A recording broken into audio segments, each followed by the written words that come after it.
una profunda transformación institucional, Poder Judicial Federal, retos y desafíos.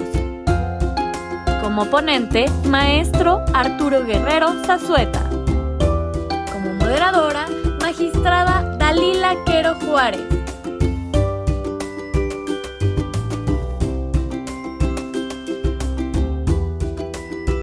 Buenas tardes, sean bienvenidas y bienvenidos al programa de Diálogos con la Judicatura, que tiene la intención de dar a conocer temas de interés para la sociedad.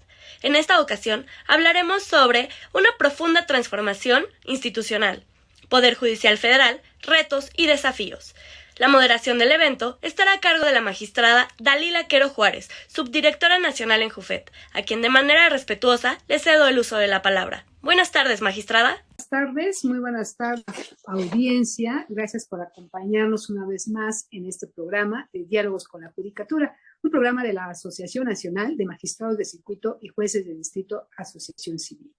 Y estoy verdaderamente contenta esta tarde porque cerramos la temporada de Diálogos con la Judicatura con un personaje verdaderamente valioso para el Poder Judicial Federal, el secretario ejecutivo del Pleno del Consejo de la Judicatura Federal, con quien cerramos con broche de oro esta temporada de Diálogos con la Judicatura.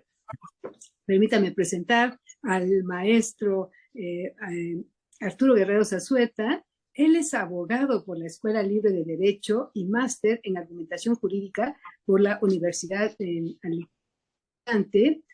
Fue abogado en la Corte Interamericana de Derechos Humanos, consultor de la Relatoría Especial para la Libertad de Expresión de la Comisión Interamericana de Derechos Humanos. También se ha desempeñado como director general adjunto de Derechos Humanos de la Asesoría Jurídica Federal en la Comisión Ejecutiva de Atención a Víctimas. También el maestro Zazueta ha sido secretario de Estudio y Cuenta de la Suprema Corte de Justicia de la Nación y actualmente es secretario ejecutivo del Pleno del Consejo de la Judicatura Federal.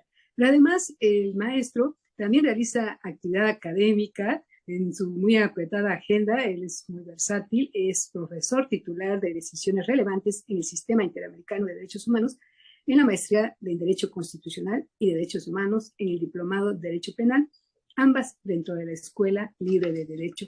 Bienvenido, maestro Arturo Guerrero Zazueta, un honor que esté con nosotros en esta tarde en Diálogos con la Judicatura para hablar de un tema sumamente importante que es la profunda transformación institucional del Poder Judicial, retos y desafíos. Muchas gracias y buenas tardes. Al contrario, señora magistrada, muchísimas gracias por la amable invitación. Agradezco a la asociación el hecho de que me hayan contemplado para este programa. Para mí es un honor estar compartiendo este espacio con ustedes y muy agradecido contigo, magistrada, en específico. La verdad es que siempre es un honor poder compartir estos espacios. Me encanta ser parte de esta reflexión y aún más saber que es el episodio de cierre. No sabía ese detalle, entonces, bueno, encantado de estar acá y con muchísimo gusto para poder platicar un rato. No, pues muchísimas gracias y también nuestro agradecimiento al ministro presidente Arturo Saldívar de lo de Larrea, pues por permitir que a través de usted escuchemos pues toda esta transformación que ha realizado. Y precisamente quiero comentar que sabemos que cuando un ministro se va a postular para esta presidencia, pues generalmente presenta este plan de trabajo. El ministro, recordaremos, presentó en su momento pues unas líneas de trabajo fundamentales y que son una renovación desde la independencia, segundo, ejes transversales de la acción constitucional, tercero, un necesario ejercicio autocrítico, cuarto, el juez como un agente de renovación, y quinto, hacia una mejor justicia, sexto, una nueva forma de administrar y séptimo, vinculación interinstitucional. Pero ahorita ya el ministro, como sabemos, pues está a unos días ya de terminar esta presidencia, esta administración, y haciendo una mirada en retrospectiva, él ha manifestado que deja un poder judicial federal pues robusto, transformado, renovado, íntegro, moderno, profesional y con sentido humano. Entonces, maestro, ¿me puede explicar por qué así lo vislumbra el señor ministro presidente? Claro que sí, con mucho gusto. Mira, de entrada, creo que hay que partir de una premisa, me parece importante. Es muy difícil hacer ajustes, renovar instituciones cuando las instituciones en general funcionan y a veces desde ahí la crítica se vuelve más complicada. Durante décadas, el servicio público de impartición de justicia a nivel federal creo que ha sido de lo mejor y lo más sólido que ha tenido el Estado mexicano.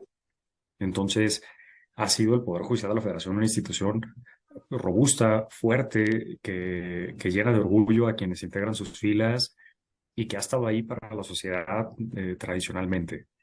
Sin embargo, había algunos temas, ¿no? Que de repente se habían ido quedando rezagados, algunos ajustes que eran importantes, y estos, conforme iba pasando el tiempo, quizás iban haciendo más patentes, iban haciendo más evidentes, y el punto era pues, tratar de corregir sobre la marcha, ¿no? Entonces, ¿cómo tratas de mejorar una institución que a grandes rasgos funciona? Y desde ahí es el gran reto. Entonces, hablar de un poder judicial renovado, yo hablaría de un poder judicial con mayor vigor, ¿no? Revigorizado, por decirlo de alguna manera, con una cara más fresca de cara, de frente a lo que viene, que a veces ese era el reto interesante, cómo llegar hacia lo que hace falta. Y aquí a lo mejor pongo algunos ejemplos o algunos puntos para tratar de identificar esto. Teníamos una institución, por ejemplo, con una muy sólida formación dentro de quienes la integraban. ¿No? Las personas dentro del Poder Judicial de la Federación se han caracterizado siempre por su profesionalismo, por el estudio, por su capacitación constante, por estar actualizándose todo el tiempo. Y sabemos que la carrera promedio de una persona que llega a ser titular dentro de la institución pues normalmente no tiene menos de 2 décadas dentro del Poder Judicial de la Federación, un par de maestrías, algún doctorado, cursos, especializaciones, diplomados. O sea, esa es una carrera estándar de cualquier titular. La mayoría de las personas con las que hablas te dicen, hombre, yo tengo 27, 35, 42 años en la institución y entonces se vuelve una institución muy destacada.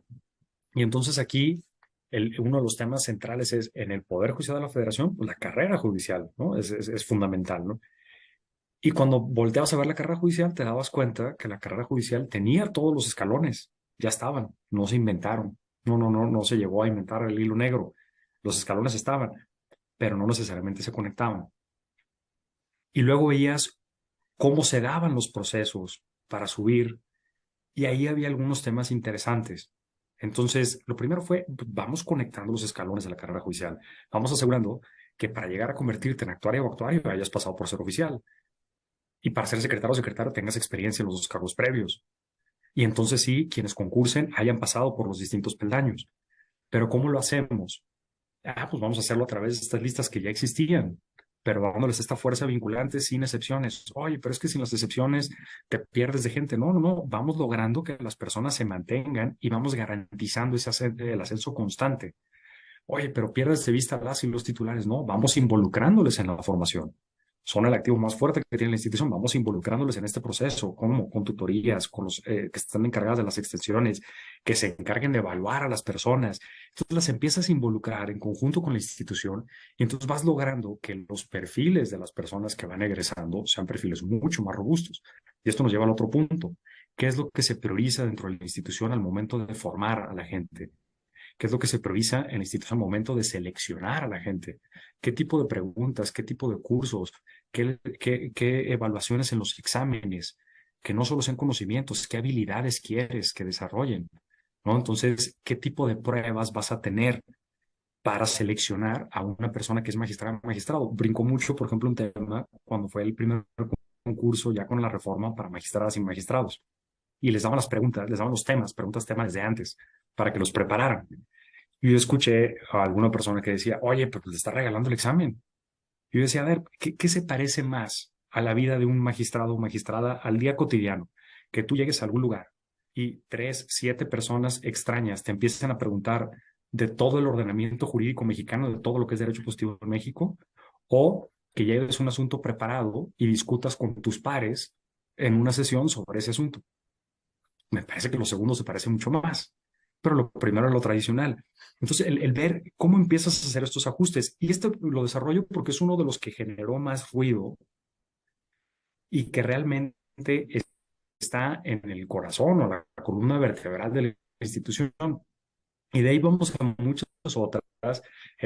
Se habían dado pasos enormes en los 15 años previos, porque la verdad es que no se llegó desde cero, pero faltaba tomarnos en serio estos desarrollos y empezar a apostarle realmente por esta innovación tecnológica, buscando que esto al final del día termine por llegar a más personas. Oye, pero la brecha tecnológica, igual están los tribunales alejados. Es más fácil llevarles el portal de servicios en línea que poner un tribunal en la mitad de la Sierra de Guerrero o en algún otro lugar, pero vamos aliándonos con la red de abogadas indígenas para llegarle a pueblos indígenas y afromexicanos. Vamos buscando alianzas clave con instituciones que sí tengan presencia en esos lugares.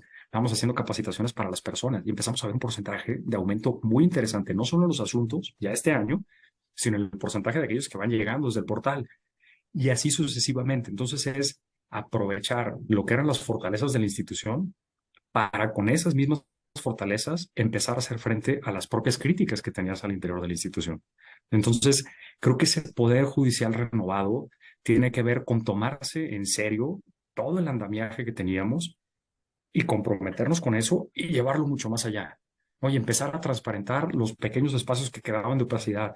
El turno de los asuntos, pues vamos automatizando el turno, vamos haciéndolo sistemático y con una revisión central.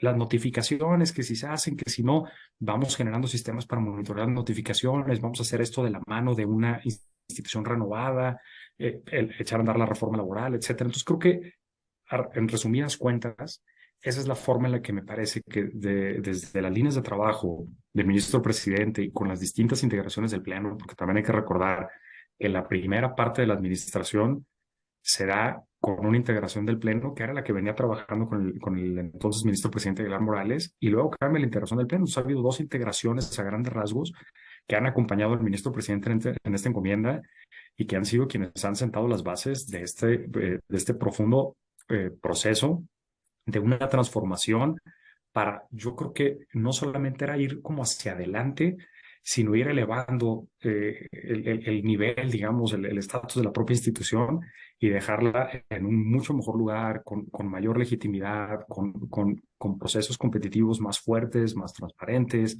concursos que vayan robusteciendo el tipo de conocimientos y habilidades. Y bueno, creo que así es como podría explicar. Ya me extendí muchísimo, una disculpa.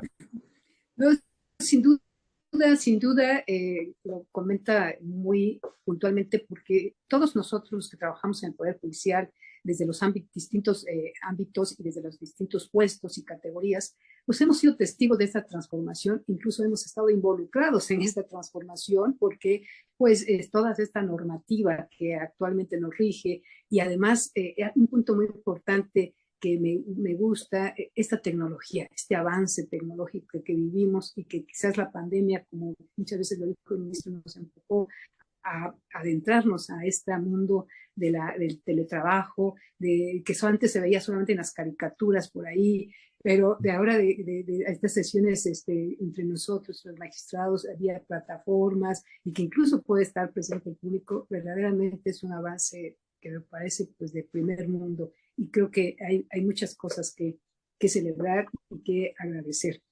Pero continuando con estos comentarios, con esta renovación tan importante, que incluso hasta se podría decir que es la más importante o la más vistosa desde 1994, pero ¿cómo se compaginó esta renovación del Poder Judicial Federal con un tema tan importante que es la independencia judicial? Ese es un gran tema. Yo creo que esto tiene que ver a lo mejor inclusive con la propia génesis del Consejo de la Judicatura Federal y tratar de entenderla a la luz de un fenómeno que va mucho más allá de nuestras fronteras y de nuestra realidad. Lo cierto es que tanto en el sistema europeo como en el universal y en el propio sistema interamericano, la existencia de consejos de la magistratura o de la judicatura se ha considerado como la mejor práctica para el gobierno judicial, ¿no? El desproveer a órganos materialmente jurisdiccionales de estas atribuciones administrativas de vigilancia, disciplina, supervisión, de las y los juzgadores en cualquier país en general. Entonces, esto va más allá del caso mexicano. Ahora, en México, cuando se crea el Consejo de la Judicatura Federal, pues se hace, digamos, absorbiendo buena parte de las atribuciones que tenía la Suprema Corte, desarrollando algunas más, y entonces vas generando un órgano de gobierno judicial que tiene muchísimos puntos de toque con las y los jueces. Pero hay un tema central: no hay una superioridad jerárquica respecto de ese órgano de gobierno judicial. Entonces es una forma distinta de gobernar. Normalmente la forma en la que asumimos el poder, las estructuras de poder, suelen ser verticales, ¿no? Muy, muy verticales. Tú tienes una cabeza y esa cabeza gira instrucciones a sus subcabezas que van girando instrucciones, y entonces todo va así, en una estructura muy piramidal. Y entonces acá no cuento quién, pero de repente en alguna conferencia, ¿no? De alguna persona que le toca platicar con juezas y jueces, y ve la vehemencia con la que se pronunciaban, el tipo de preguntas punzantes, etcétera. Y una persona que la estaba viendo de esta forma me decía, oye, son duros. Y yo, ¿y por qué no lo serían? O sea, justo de eso se trata. Y dice, no, pero es que si es una consejera o consejero, o es un secretario ejecutivo o secretario, ¿y qué? O sea, aquí hay un diálogo, es un diálogo de ida y vuelta. Entonces, mucho de lo que se hizo desde el Consejo también, y la forma de renovar las estructuras, los acuerdos generales y los distintos procesos, ha tenido que ver con un Consejo que se empieza a abrir cada vez más, empieza a publicitar cuáles son sus políticas, se empieza a autorregular, ¿no? Un tema tan importante, por ejemplo, como lo de las ascripciones. Las ascripciones tienen una incidencia fundamental en la estabilidad de las personas dentro de una institución. Y pese a que había habido momentos históricos en el Consejo en el que se habían ejercido de forma más o menos juiciosa, ¿no? Más o menos restringida o no, lo cierto es que nunca había una justificación robusta de por qué una persona salía de un lugar, se iba a otro, los cambios, etcétera. Y entonces tienes un consejo que de repente dice, no, a ver, me voy a autoobligar normativamente a tener una política de ascripciones, a publicar esa política de ascripciones, a darla a conocer, a ponerme reglas más duras y más severas, que son las que eventualmente empiezan a endurecer el escrutinio de la propia Suprema Corte cuando revisa los cambios. Entonces, podría parecer contraintuitivo si lo ves desde la óptica del Consejo, pero justamente no, es todo lo contrario, es una garantía de independencia judicial. Entonces, es una institución que empieza a transparentar y hacer más abiertos procesos como ratificaciones, las visitas ordinarias y las extraordinarias, los procedimientos disciplinarios, las ascripciones.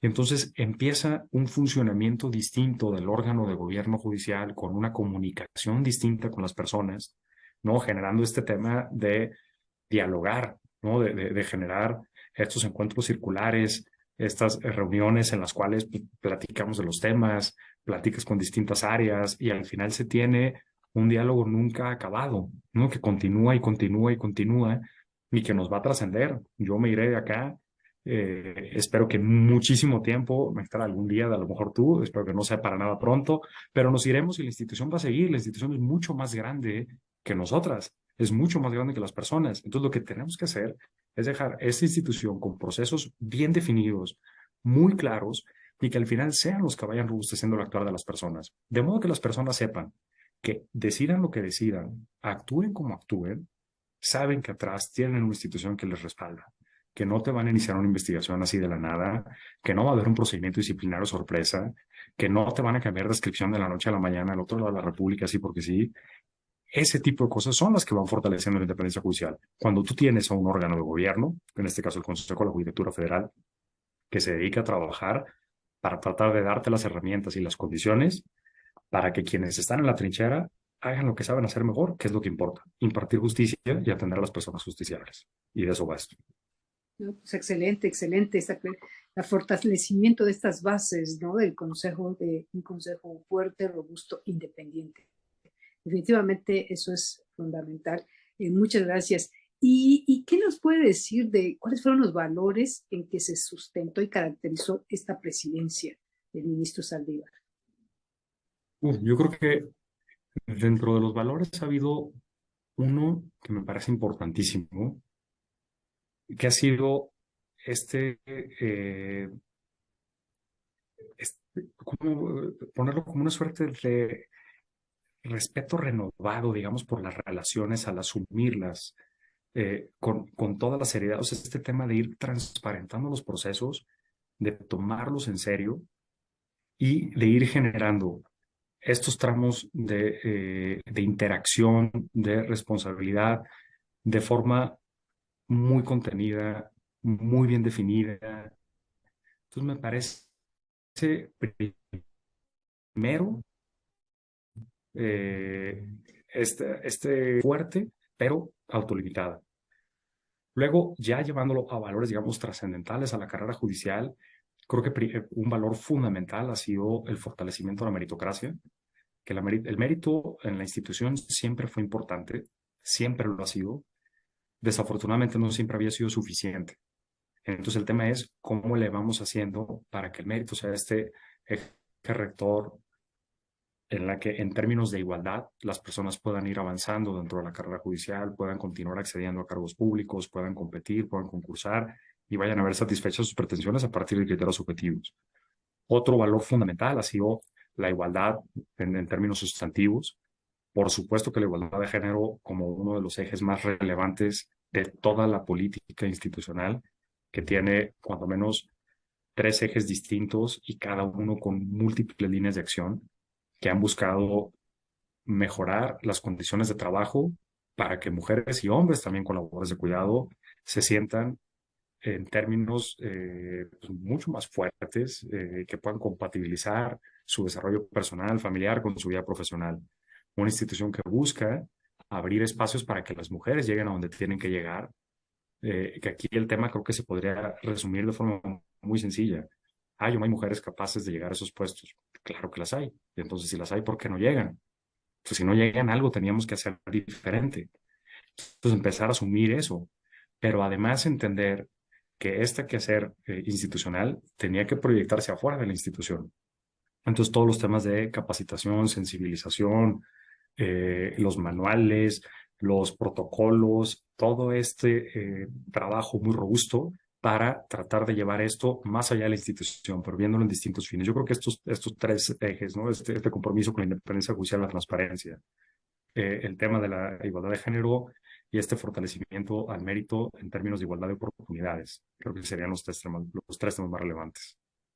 Sí, los tres me parecen fundamentales en todo este trabajo, en esta transformación, pero como soy mujer, quiero hacer un énfasis especial en de la igualdad de género.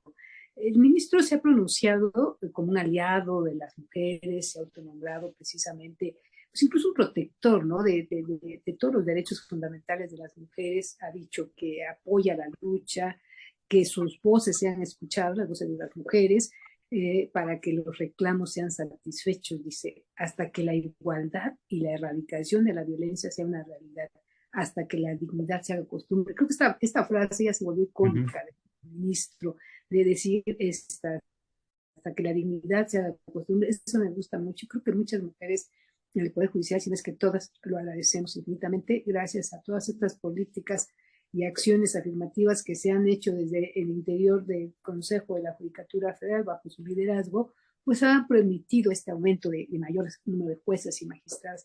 Pero yo le quiero preguntar, maestro Zalzueta, ¿cómo se fue dando esa transformación institucional en materia de género?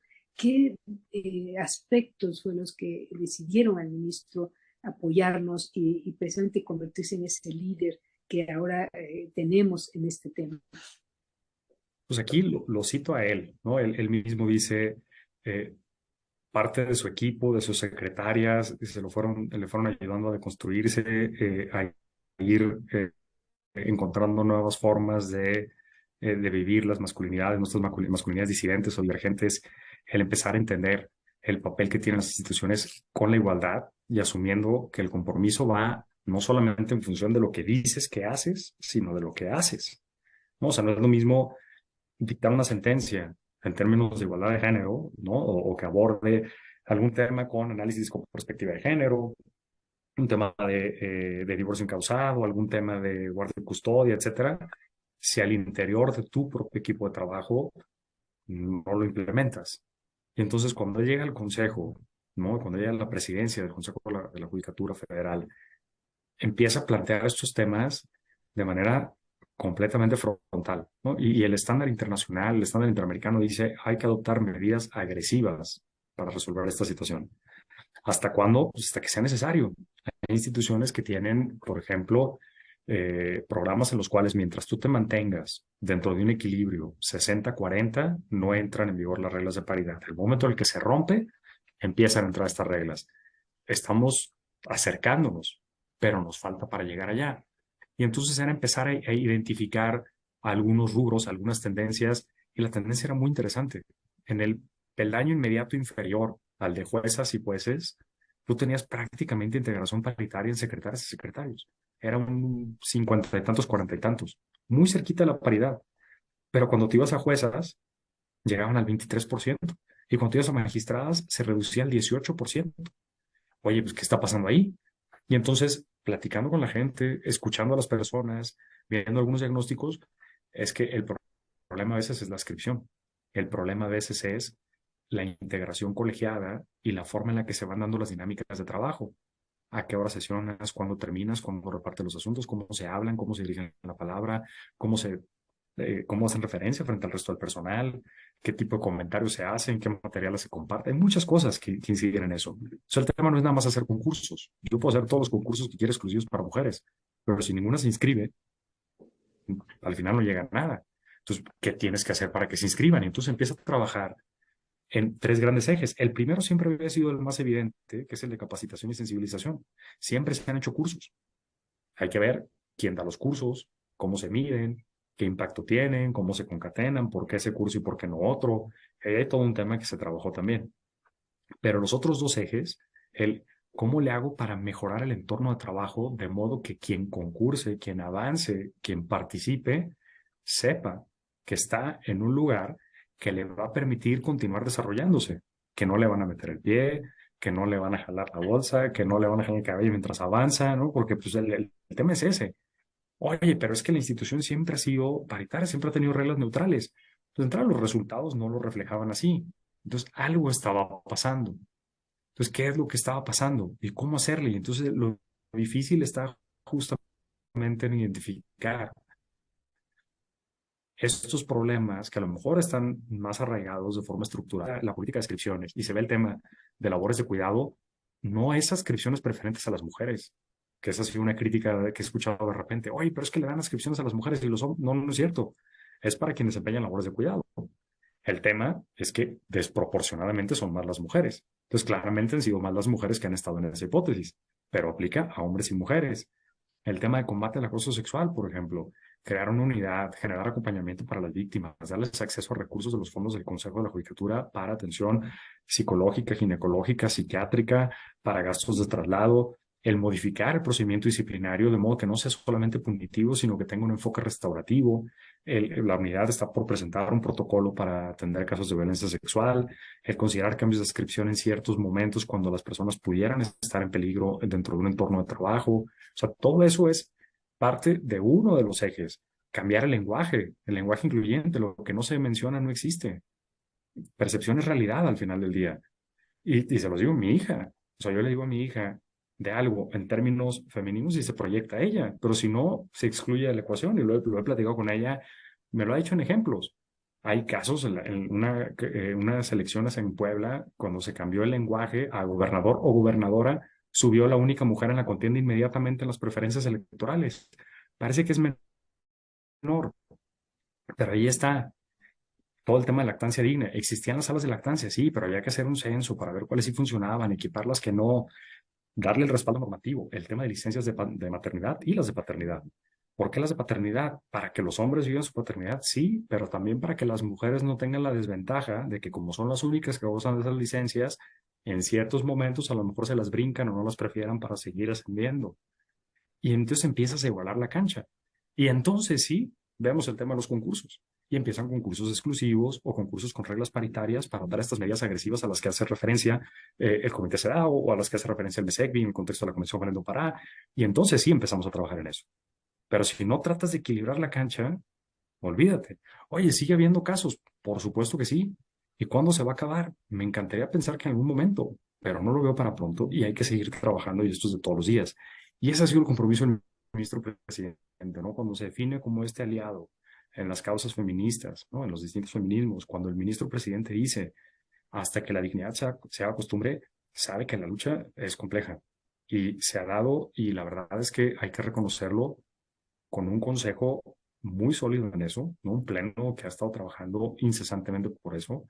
Está ahorita la consejera de Gives como representante de los comités interinstitucionales, la consejera López Benítez, que ha sido una vocera importantísima de la causa, pero también trabajando con muchísimas juezas y magistradas, ¿no? Tu caso, sin lugar a dudas, ves a la maestra Julia García, que está encabezando estos temas también desde la asociación, y ves los proyectos en los que participa, ves el trabajo de personas dentro de la institución, como Jimena Ábalos, como Rebeca Saucedo, en sus respectivos espacios, también trabajando por esto, ves lo que hace la Escuela Judicial en los proyectos de formación, en los cursos, la alianza con ONU Mujeres. Se ha hablado mucho, por ejemplo, del Premio Interamericano, ¿no? Las buenas prácticas para el liderazgo de las mujeres, que otorgó la OEA por primera vez. Pero el curso básico de género se trabajó con ONU Mujeres. Y una de las cartas de recomendaciones para el premio la da ONU Mujeres. O sea, una instancia de Naciones Unidas que ha estado trabajando con nosotras en todo este proyecto. Entonces, son muchas cosas que se han venido trabajando. Y cuando alguien dice, oye, ¿tú crees que con concursos paritarios se resuelve? No, hay como 18 líneas de acción distintas nada más para este tema en específico, porque hay mucho que hacer. Oye, pero es que la situación no es privativa del Poder Judicial. Es cierto que no, pero ni modo que como está afuera, digamos, entonces no hacemos nada, nos cruzamos de brazos. Pues empezamos en casa, como siempre, ¿no? La institución tiene muchas cualidades, pero la resiliencia de quienes la integran es impresionante. Esta capacidad de adaptarse y de identificar lo que es mejor para la institución, para las personas, es creo que una de las grandes marcas de la casa y entonces la colaboración del gremio ha sido impresionante, pero particularmente de jueces y magistradas, ¿no? De secretarias que están ahí empujando, actuarias, oficiales. Eso es lo que ha hecho al final del día un cambio importante.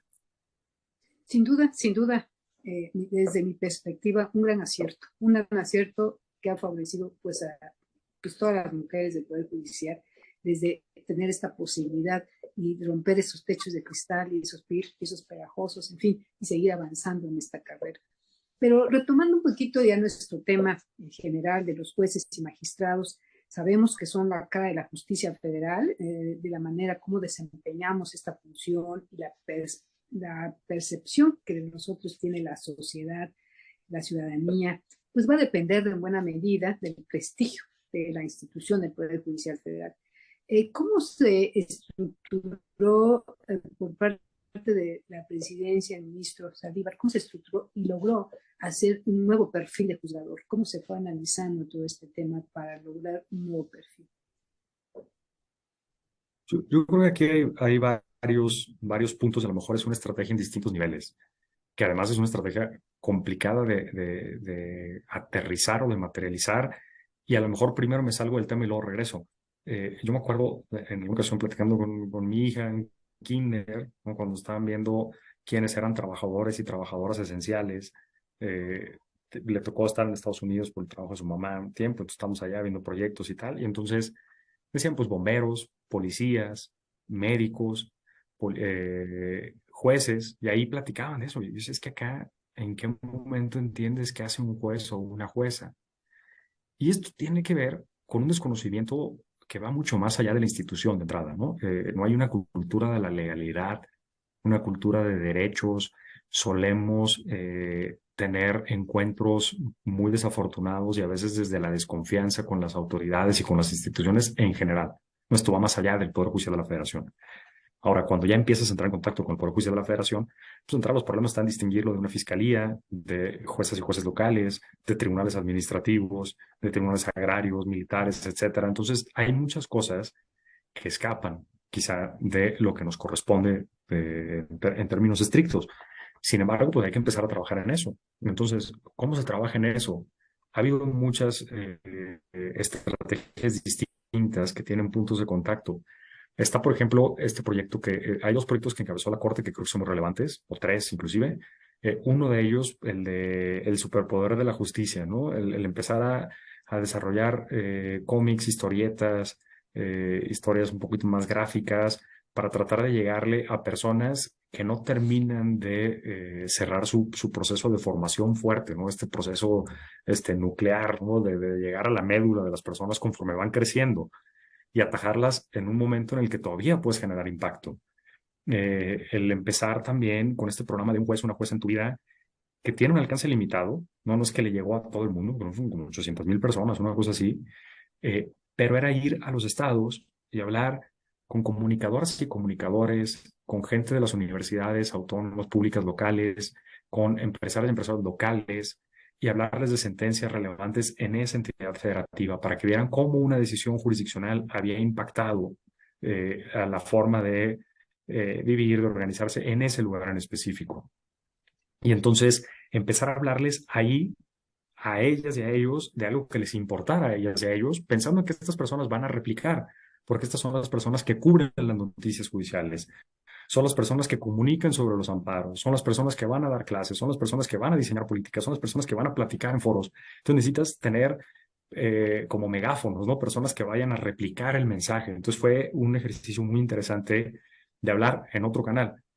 Mientras que la estrategia de comunicación, desde el uso de redes sociales, de métodos distintos, para empezar a transmitir pequeñas capsulitas, digamos, de legalidad interesantes, pero también empezar a transparentar el quehacer institucional, ¿no? El Consejo de la Judicatura difundiendo cómo va generando sus políticas, irse posicionando, irle dando difusión a las sentencias. Y ahorita estamos con un proyecto que está a punto de concluir para que mencionaba con la red de abogadas indígenas, para generar algunas de las cápsulas, ¿no? El tema de capacitación, por ejemplo, sobre el portal de servicios en línea, se complementó con, primero, que es el Poder Judicial de la Federación, y se ha trabajado para traducirlo a lengua y hacerlos culturalmente apropiados. Vamos a empezar, creo que en 9 lenguas, y empezar a darles difusión en radios comunitarias, empezar a darles difusión con medios locales, y empezar a tratar de llegar a otros estratos a los que no nos habíamos logrado acercar de manera exitosa. Entonces, son varias estrategias que creo que se complementan, y todo esto es una cara de la moneda, ¿no? Lo que se está haciendo hacia afuera. Pero ¿qué estamos haciendo también hacia adentro? Bueno, dentro de la escuela judicial, uno de los 4 pilares más importantes en la formación tiene que ver con estándares de justicia procedimental, ¿no? Esta legitimación frente a la sociedad, cómo atender a una persona, cómo hablarles, cómo comunicarles las sentencias, cómo comunicarles lo que está haciendo el órgano jurisdiccional, desde cómo te tratan, ¿no? Al final del día, desde que tú ya eres un órgano jurisdiccional, la manera en la que te reciben va a ser el primer paso, el primer obstáculo hacia una reparación integral. Entonces, entender que todo lo que hacemos incide en eso, ¿no? Cómo nos comunicamos, cómo nos relacionamos. Esto, por supuesto, que tarda en cambiar a lo mejor algunas formas, pero hay que empezar por algún lugar, ¿no? En algún punto. Y pues empezó y se está enfocando, y estos son los 4 pilares.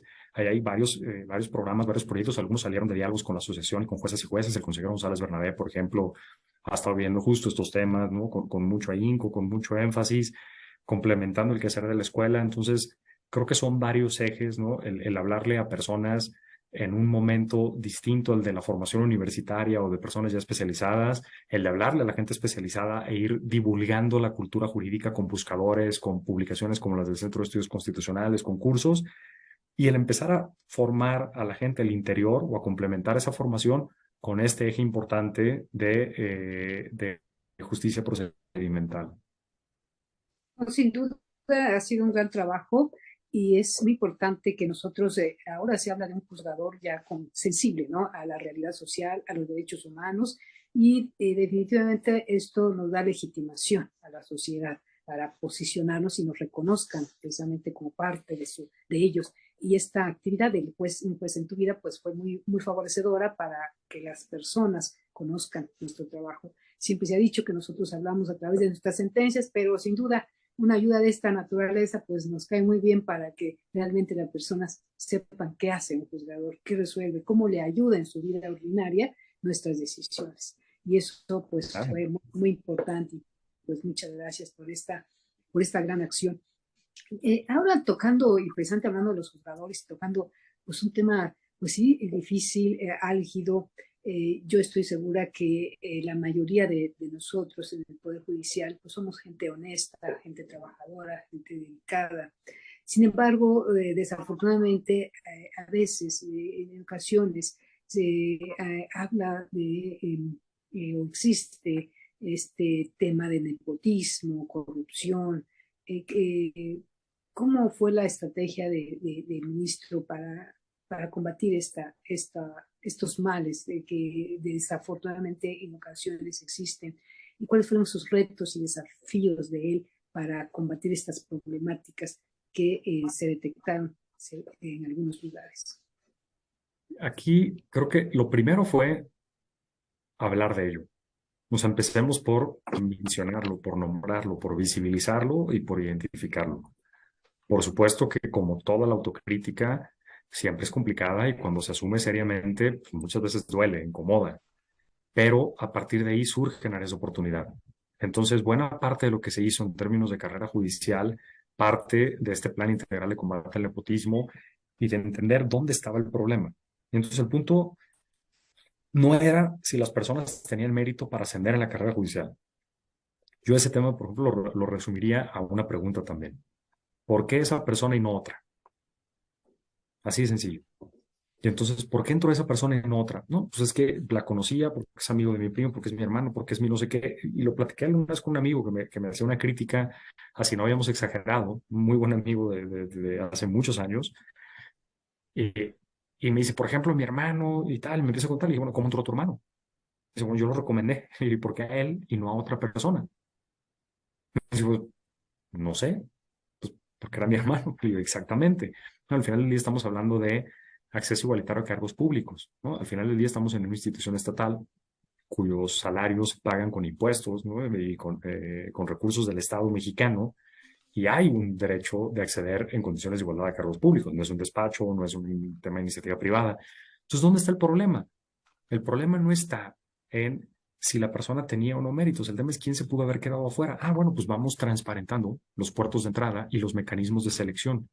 Y si tú blindas eso, todo empieza a caer donde tiene que estar. Oye, vamos generando un comité de integridad para que vaya revisando los nombramientos. El 83% de las opiniones del comité de integridad son favorables, porque la mayoría de los movimientos que se hacen y que involucran a personas con familiares dentro de la institución se hacen en términos objetivos. Pero el tema es justamente revisar eso, establecer una guía de prevención, darle publicidad a esa guía de prevención, establecer reglas claras.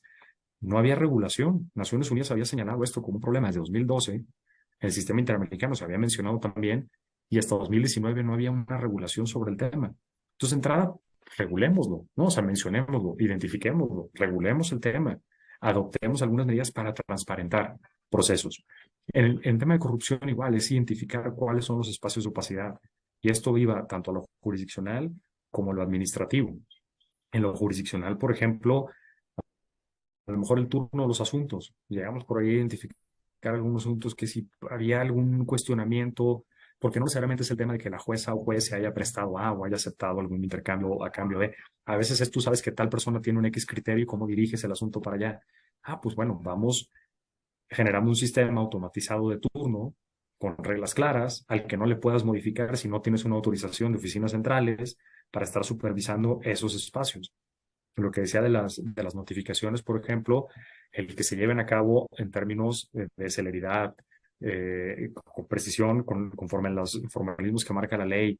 Entonces empiezas a automatizar eso, empezar a tener sistemas que vayan dándole seguimiento a la actuación de cada persona, porque la corrupción no solamente es hacerte dinero, la corrupción puede ser no le doy prioridad a esto, dejo estos otros asuntos, o no atiendo lo que tengo que atender, o no lo hago con el profesionalismo. Empezar a medir esa actividad constante, ¿no? En la materia laboral, que ha sido pionera en esto, empezar a tener un sistema que va dejando trazabilidad. Tú sabes cuántas personas han intervenido, quién está interviniendo en ese momento específico, cuántas veces le han revisado el asunto, cuántas veces lo regresaron, cuánto tiempo le dedicó. Y esto te permite saber si hay algo a lo mejor ahí incorrecto, si a lo mejor es falta de capacitación, es falta de personal, es falta de qué, y entonces empezar a identificar. En el ámbito administrativo, por ejemplo, con figuras como el testigo social, como un sistema de auditoría ya automatizado también, los temas de seguimiento de evolución patrimonial. En cuanto falta una declaración patrimonial, el sistema solito es el que va generando, detecta la omisión, genera el aviso y eventualmente da los insumos para un informe de presunta responsabilidad. O sea, los temas se empiezan a automatizar en esos ámbitos.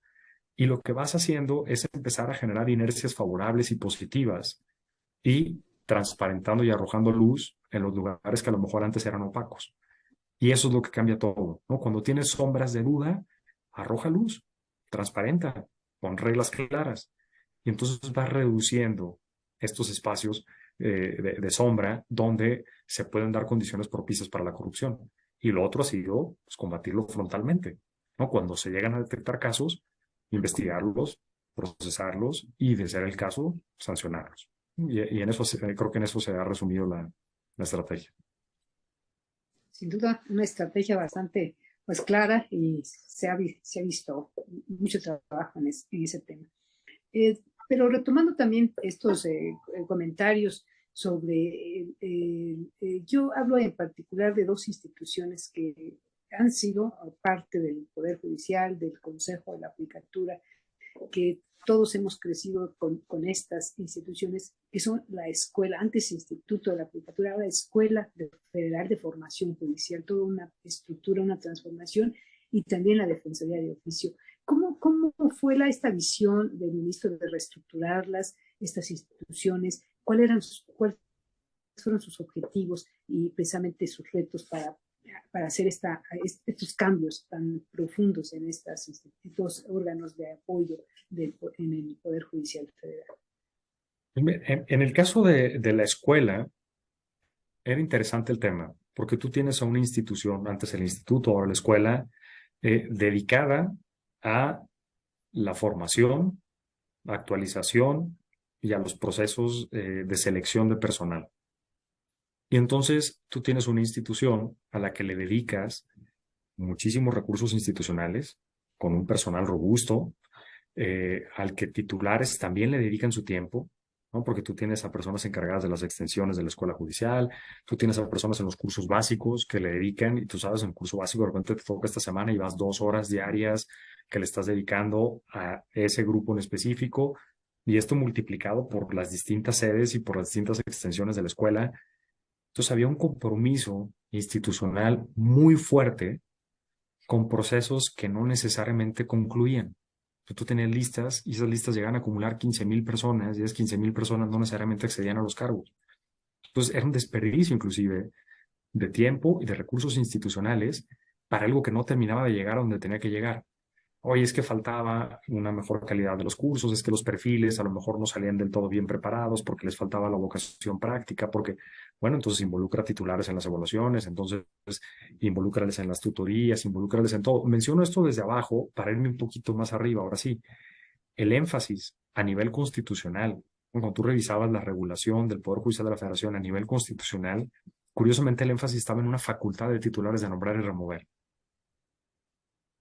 Y parecía como un derecho. El tema es, entonces, ¿para qué tienes una institución encargada de esta? Cédele esto a los titulares y listo. O sea, pero no, si le vas a invertir a eso, pues pon el énfasis donde tiene que estar. Las mejores prácticas a nivel comparado están en que si tú tienes un cargo público y se genera una vacante, se concursa esa vacante, ni siquiera eliges. Quien concursa y gana, llega, punto. Aquí vamos tratando de encontrar equilibrios y cuál es el mejor punto para lograr que las y los titulares vayan buscando estos perfiles que sean afines a lo mejor a su forma y esquema de trabajo, pero garantizando la continuidad desde las listas y en procesos objetivos y competitivos sin excepciones. ¿Puede fallar el proceso? Claro que sí, se revisa el proceso. ¿Puede volver a fallar? Pues se vuelve a revisar. Y si de plano vemos que al final no funciona, perfecto, pues lo eliminas y ya no le inviertes lo que le estás invirtiendo. Pero entonces poner el énfasis en la escuela, en que los procesos de designación y remoción sean conforme al marco normativo vigente, a las disposiciones aplicables, y entonces empezar a regular todo esto fue muy importante. Es un tema de cambiar el enfoque y dónde está el centro de gravedad. Y el centro de gravedad no puede estar en una facultad de elegir. El centro de gravedad tiene que estar en estos procesos de formación y de selección de personal a nivel institucional. Insisto, si algo falla, que se revisen y que se corrijan. Pero si están, hay que tomárnoslos en serio. Y al final tú necesitas a personas pues, titulares, de repente piden un cambio de descripción, me voy de aquí a allá. Perfecto, a donde llegues tiene que haber personal con la capacitación, con la excelencia para dar los resultados que se esperan, ¿no? Y el otro día te ponía justo de ejemplo y dice, vean a la magistrada Lila Quero, la cantidad de personas que ha formado, la cantidad de personas que han ganado concursos después de haber trabajado con ella, y es muy interesante. Y ves estas grandes escuelas, ¿no? A los grandes y de las grandes formadoras, y en muchas de esas personas, pues te las encuentras cuando llegas ahí. El tema es, pues necesitas una institución que te genere esos cuadros básicos para que quien llegue pueda trabajar de la mejor manera y que no dependamos del talento o de la de la vocación docente, de mentoría de una persona en específico, sino generar una inercia favorable para eso. Entonces creo que el cambio con la escuela viene en eso, viene justamente en apostarle a lo que había sido una fortaleza de la institución y tomarla en serio y llevarla a su máxima expresión. En el caso de la Defensoría, el tema a lo mejor es un poco más complejo, porque la Defensoría existía, el ministro dice, era como el patito feo del Poder Judicial de la Federación. A lo que se refiere en general es a que era una institución muy aislada y que no participaba de los mismos procesos de formación, que no participaba a lo mejor de los mismos procesos de selección, ¿no? No tenía el mismo acceso a la escuela, no tenía estos concursos, entonces había muchísimas plazas en interinato, una administración muy inercial, pocos recursos, no tenían teléfono las y los defensores. Entonces, de repente personas privadas de la libertad llamaban a la defensoría y literal, esto es una anécdota real, era de Arturo, Arturo, ¿dónde está Arturo? Entonces la persona se jugaba su llamada semanal a ver si encontraban con un teléfono común gritando en el área, a ver si aparecía su defensor o defensora, no tenía línea directa.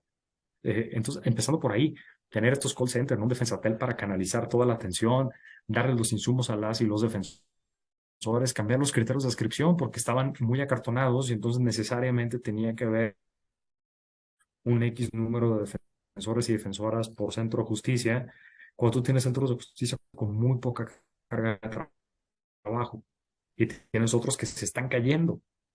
Y entonces tienes que tener el mismo número de personas, ¿no? En Veracruz, que tiene una carga altísima, y los mismos que en Reynosa o en Coatzacoalcos, estos insumos al Instituto Federal de Defensoría Pública y apostarle a otras estrategias, ¿no? Dotarle de una unidad de servicios periciales, por ejemplo. Fue fundamental, ¿no? Equilibrarle y ponerlo en términos de igualdad procesal frente a la fiscalía. La fiscalía sí tiene sus peritas y peritos. La defensa no los tenía. El generar una unidad de litigio estratégico, empezar a abrir nuevas líneas de litigio que si funcionan y generan criterios, pues permean a toda la institución y se van replicando por cada una de las delegaciones y en cada una de las oficinas de la Defensoría Pública. De entrada, tener oficinas de la Defensoría Pública en todas las entidades federativas, no había en todas. Acceder justamente a pueblos y comunidades indígenas, ¿no? Pasar a tener más de 147 lenguas en la Defensoría, las brigadas, el ir, o sea, no esperar que las personas lleguen, sino tú ir a pueblos y comunidades indígenas de afromexicanos, a centros de reclusión, estaciones migratorias, empezar a acudir activamente, ¿no? Y no solamente esperar a que te lleguen. Entonces tienes una defensoría que incluso busca a sus personas usuarias.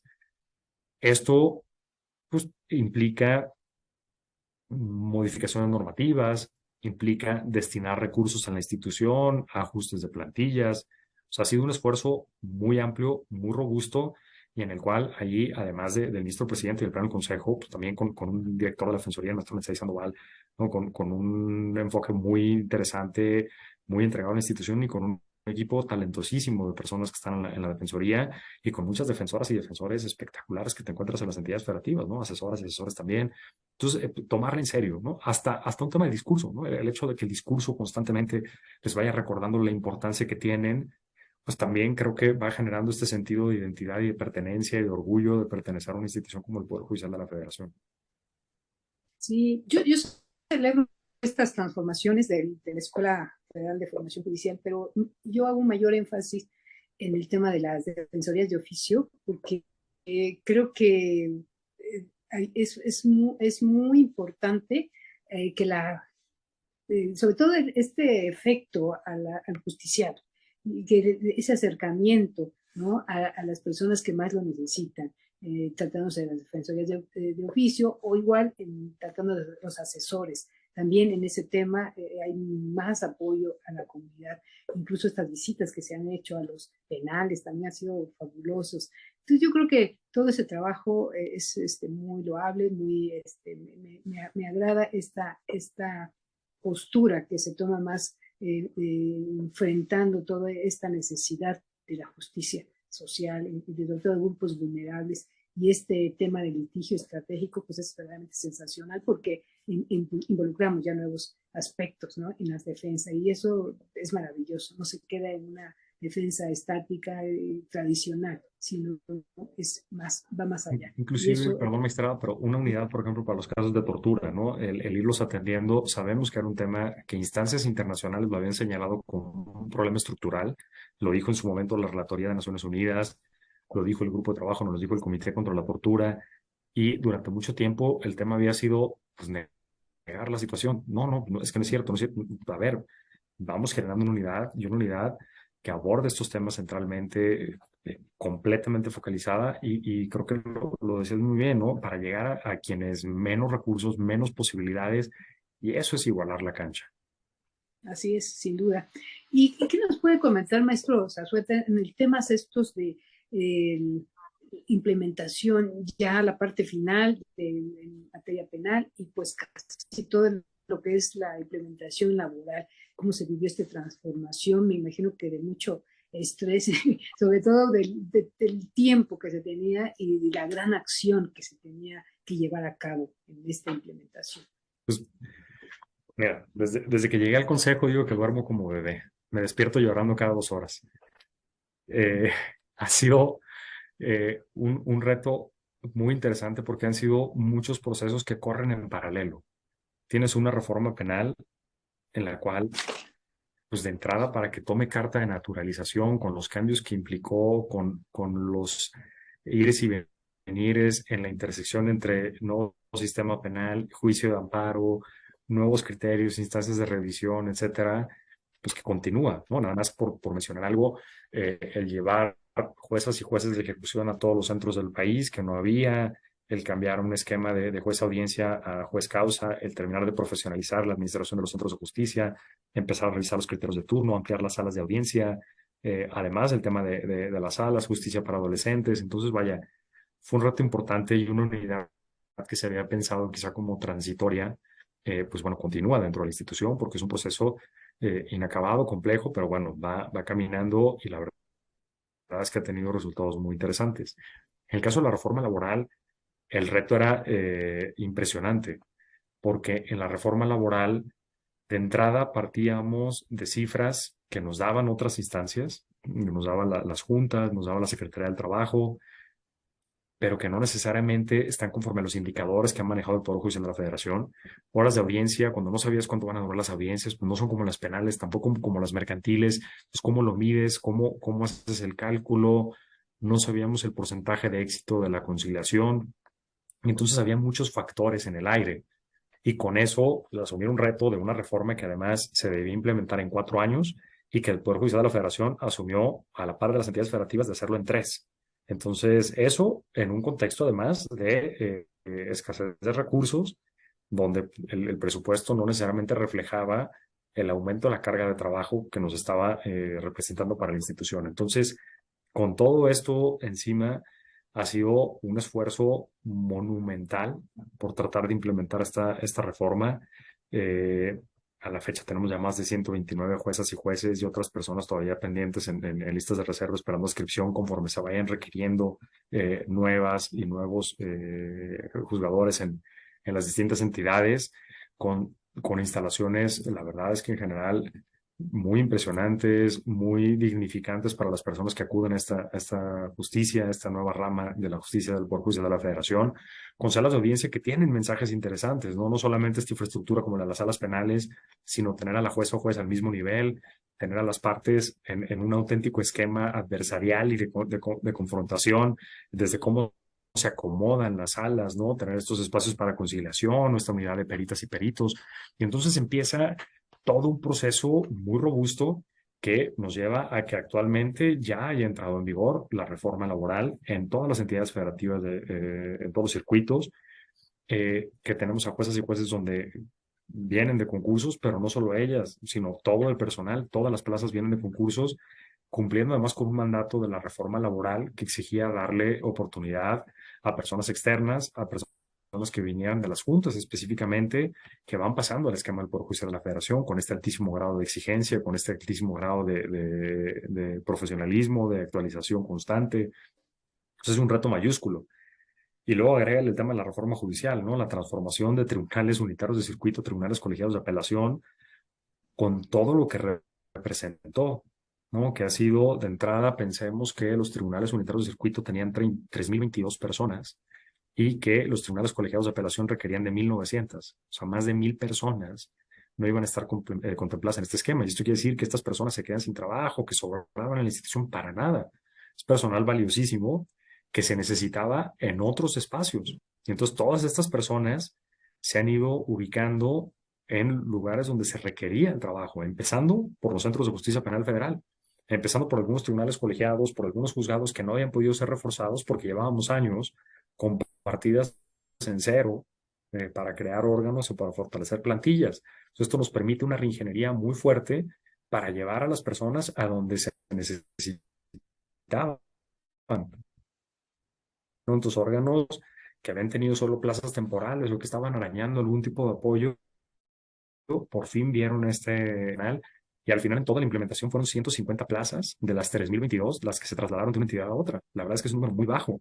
Y esas son plazas, no necesariamente personas, porque algunas estaban vacantes, algunas no estaban ocupadas. Entonces, además, un esfuerzo muy grande de la Secretaría y de la Comisión de Creación de Nuevos Órganos, ¿no? Con la maestra Eliana Moreno, del director de Recursos Humanos, el maestro Miguel Campuzano, en conjunto con el sindicato y con las coordinadoras y coordinadores de titulares y con personas trabajadoras y dirigentes sindicales, de estar viendo de qué manera hacer esto en términos que minimizaran el impacto personal y familiar, pero que permitieran tener una institución eso, más fortalecida donde se necesitaba. El problema era que muchos de los recursos no estaban bien aprovechados.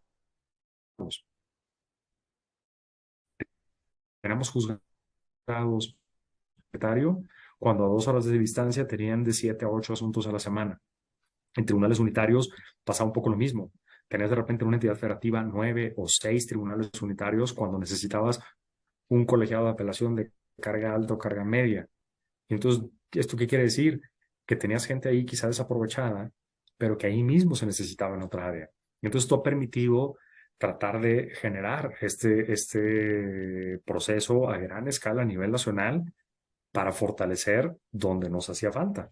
Entonces creo que ha sido algo muy interesante, ha sido muy retador, ¿no? En el tema de la reforma laboral, ya no mencioné, por supuesto, al consejero Molina, en su momento con el ministro Franco, y después con el ministro Gutiérrez Ortiz Mena, con Héctor Paniagua en la unidad de implementación y con muchas juezas y jueces ayudándonos a desentrañar cómo va esto, y ahora con los colegiados de apelación lo mismo, ¿no? Surge un nuevo marco normativo, surgen nuevos procesos, y en el cual pues las y los titulares son las principales alianzas para echar a andar estas reformas y sin las cuales pues esto no puede caminar. Sí, sin duda, una gran transformación, grandes retos. Pero ya para ir acotando nuestro trabajo, nuestra bonita entrevista de esta tarde, yo me pregunto, ¿cuál fue el mayor reto o desafío que ha tenido el ministro presidente en estos 4 años? Yo creo que quizás uno muy importante ha sido una cierta dosis de desconfianza previa, ¿no? Respecto a procesos grandes de transformación. O sea, el Poder Judicial de la Federación siempre se adapta a las circunstancias, pero tiene una cierta resistencia a los grandes cambios, ¿no? Y es normal. Los poderes judiciales pues, le dan estabilidad a cualquier estado constitucional de derecho, y pues esta estabilidad se da precisamente por la propia resistencia a los cambios abruptos. Y entonces, cuando vienes con una agenda reformadora de transformación, con estos cuestionamientos, pues quizá la primera reacción es de escepticismo, ¿no? De cierta resistencia. Entonces, me parece que vencer esa inercia de arranque fue un reto bastante importante, ¿no? El enfrentarte quizá a esos cuestionamientos. Eh, Otro reto importante era tener una institución con el tamaño del consejo, ¿no? Con lo grande que es y con tantas áreas y con tantos órganos auxiliares, y tratar de generar una misma mística, un mismo estilo de trabajo, una misma forma de comunicar, de dialogar, y básicamente eso, ¿no? Generar diálogo, generar comunicación constante. Entonces creo que el tratar de ir homologando los distintos frentes y cabezas. ¿Me perdieron ahí? ¿O sí me escuchan todavía? Sí, sí, sí, claro. Ah, perdón. Entonces, bueno, esa parte, por un lado, y lo que decía, ¿no? De vencer esta resistencia quizá de inicio. Entonces, a partir de ahí se fueron dando procesos, creo que muy interesantes, que además, pues, habría que ver también en una coyuntura muy complicada, más allá del Poder Judicial de la Federación, ¿no? Un clima político complejo, ¿no? De grandes transformaciones, de mucha crítica, donde las redes sociales, donde el debate público, donde el discurso político han puesto al Poder Judicial de la Federación en el ojo del huracán, ¿no? Constantemente estamos sujetos y sujetos a revisión, cuando a veces quizá pasamos desapercibidos, ¿no? Como servidoras y servidores públicos, sabemos que el nivel de escrutinio sobre nuestro trabajo es altísimo, sabemos que las críticas están a la orden del día, pero pues no necesariamente estamos habituados a estar ahí, enfrente, ¿no? Como que no necesariamente volteaban a vernos, y ahora nos voltean a ver y parece que no nos dejan de ver.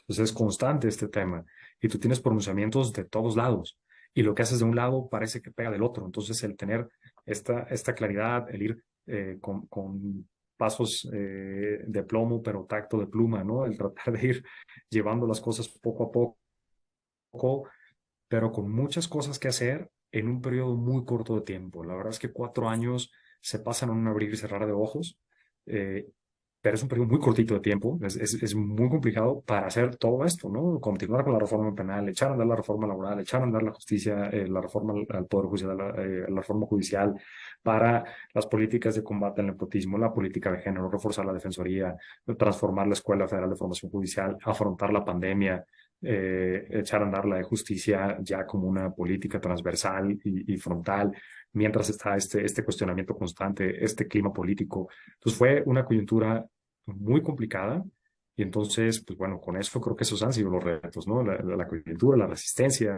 la necesidad de homologar el mensaje y los procesos. Entonces, pues, creo que nada sencillo, pero ha sido un resultado muy interesante. Me imagino. ¿Y cuál podría considerarse el mayor logro o de los mayores logros? El mayor logro que, perdón, te perdí un poquito. ¿Qué logro o cuál podría decirse o considerarse el mayor logro que se obtuvo en esta administración? Yo, híjole, tratar de reducirlo a uno me cuesta trabajo. Me quedaría con tres, y perdón que me amplíe, pero sin lugar a dudas, toda la política de igualdad de género me parece muy destacable. El fortalecimiento a la carrera judicial, ¿no? Ya esta nueva carrera judicial me parece también central. Dije tres, voy a agregar uno. El tema de justicia, ¿no? El modernizar a la institución y el aprovechar el andamiaje que estaba. Y adicionalmente el tema de defensa pública. Yo me quedaría con esos cuatro grandes logros. Si tuviéramos que encontrar un hilo conductor y llevarlos a uno en especial, sería afrontar las necesidades y no rehuirle a ninguna, ¿no? El dar todas las batallas, que a veces se vuelve muy desgastante, se vuelve muy complicado. Yo ya no puedo ni voltear, me tiembla un ojo, ya no escucho, ha pasado de todo, pero es eso, ¿no? El decir, vamos con todo. Y el ministro, creo que tanto el ministro presidente como ministro en sala, en momento, ¿no? Ves el historial de sentencia, más se ha dado un paso atrás, ¿no? Cuando ve que hay algo que hacer, y continuamos y continuamos y continuamos el tiempo que estemos acá, porque al final, pues bueno, estas coyunturas se dan, y hay que aprovecharlas al máximo, trabajar siempre con alegría, siempre con ese entusiasmo, siempre digo que somos una bola de inconformes constantes, pero optimistas. Entonces pues ahí estamos, y en ese trabajo nos tocó estar, y pues bueno, ese sería como un pequeño balance. Perfecto. ¿Alguna tarea pendiente? Muchas. Muchas. O sea, yo creo que hay muchas cosas por hacer. Eh, yo suelo ser muy autocrítico en mi propio trabajo. O sea, te puedo decir qué me faltó hacer hoy, deja tú ya en estos 4 años. Eh, creo que hay muchas cosas que hacer. Creo que falta quizá aligerar todavía algunas de las estructuras e ir pensando formas más innovadoras de plantear espacios de impartición de justicia, ¿no? Pensar quizá en salas remotas e itinerantes, y no solamente en abrir tribunales por todos lados, eh, en buscar algunas formas más flexibles y más modernas de también regular la interacción con las personas. Creo que hay muchos temas y retos muy interesantes, pero creo que es un balance muy robusto, muy favorable, y con eso me quedo, ¿no? No con triunfalismo, pero sí con la satisfacción de saber que los problemas que se identificaron se intentaron afrontar, y que en trabajo conjunto con las y los jueces, con el resto del personal de la institución, con el consejo en sus distintas integraciones, pues ha salido adelante. Excelente. Maestro Arturo Guerrero Zazueta, para finalizar y agradecer obviamente tu valiosísima plática, en esta visión que nos ha dado de estos 4 años, que se dice fácil, pero que sin duda fue trabajo mayúsculo. Como cercano colaborador del señor ministro Saldívar, ¿cuál sería su conclusión en esta transformación institucional? La conclusión del ministro respecto a todo esto, yo siento que él, lo siento en general muy en paz con este trabajo, con todas las complicaciones. Lo siento muy contento y quizá creo que incluso muy sorprendido del ritmo al que se lograron hacer las cosas.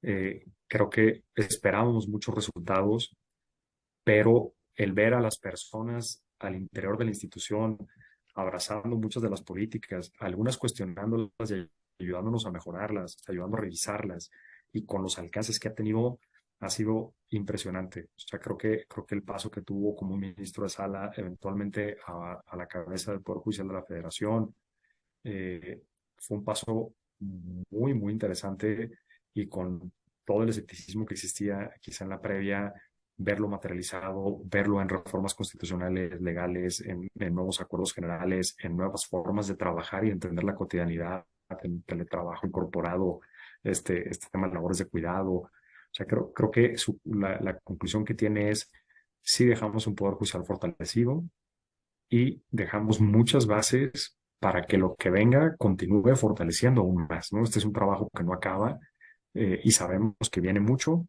pero bueno, aquí están estas bases.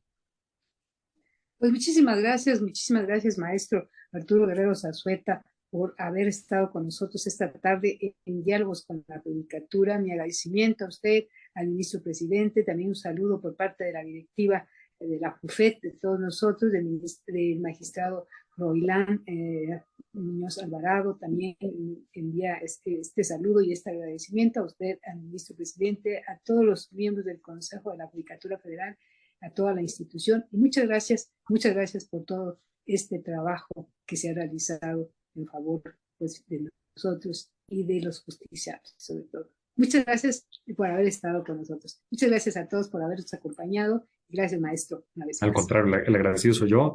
Reciban también un saludo de vuelta por parte del ministro presidente y yo muy honrado de compartir este espacio. Muchas gracias.